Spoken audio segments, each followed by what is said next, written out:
Hello বন্ধুরা, কেমন আছি তোমরা সবাই? আশা করি সবাই খুব খুব খুব ভালো আছে। আমরা কিন্তু সবাই বেশ ভালো আছি।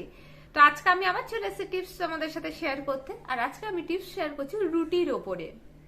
রুটি খেলে অনেকেরই গ্যাস অম্বলের সমস্যা হয়।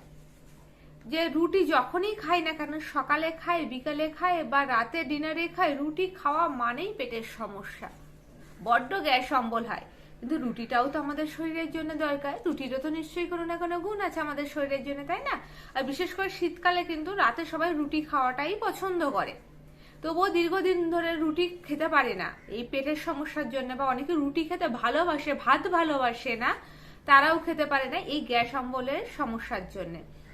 কি করলে রুটি খেলে গ্যাস অম্বল হবে না? প্রথমেই বলি, রুটি খেলে যে গ্যাস অম্বলের যে সমস্যাটা হয়, আগে সেটা দেখতে হবে যে শুধুমাত্র রুটি খেলে হয়, নাকি রুটির সাথে এমন কোনো খাবার খেলে, ধরো চাটনি অনেকে খেতে ভালোবাসো, বা ধরো কোনো আচার জাতীয় জিনিস বা মিষ্টি খেলে অ্যাসিড অম্বল হয়ে গেল রুটি দিয়ে, সেটা কিন্তু আগে দেখতে হবে।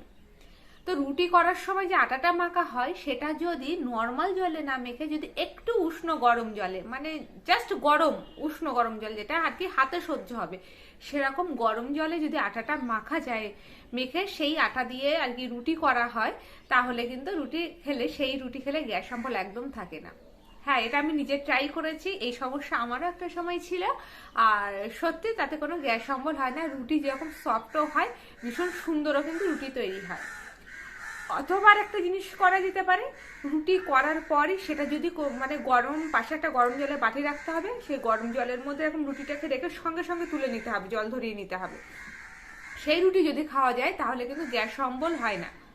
সেটা বাচ্চাদের ক্ষেত্রে অনেক ভালো হয়, কারণ ওটা জলে চুবিয়ে নেওয়ার পরে আবার তোলার পরে একটু ওটা তো নরম নরম হয়ে যায়, ওটা বাচ্চাদেরকে চটকে খাওয়াতে সুবিধা হয়, আর বাচ্চাদেরও কিন্তু গ্যাস অম্বল হয় না। তো বন্ধু, এই ছিল রুটি খেলে গ্যাস অম্বল যাতে না হয় তার উপরে টোটকা বা টিপস। যদি বন্ধুরা ভিডিওটা ভালো লেগে থাকে তাহলে কি করবে? লাইক, শেয়ার, কমেন্টস করতে কিন্তু একদম ভুলবে না। আর এই ধরনের টিপস আর ট্রিক্সের জন্য মুখার্জি ফ্যামিলি ব্লগস অবশ্যই সাবস্ক্রাইব করে রেখো। তো চলো এখনকার জন্য টাটা।